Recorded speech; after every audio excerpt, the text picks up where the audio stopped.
The National Weather Service in Melbourne has issued a severe thunderstorm warning for South Central Orange County and East Central Florida, North Central Osceola County and East Central Florida until 6:30 p.m. Eastern Daylight Time.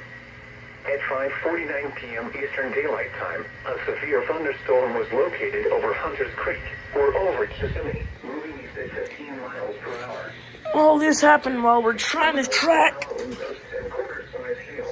tornadoes everywhere else.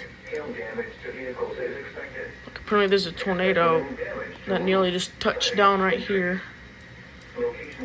That'll take a second to load.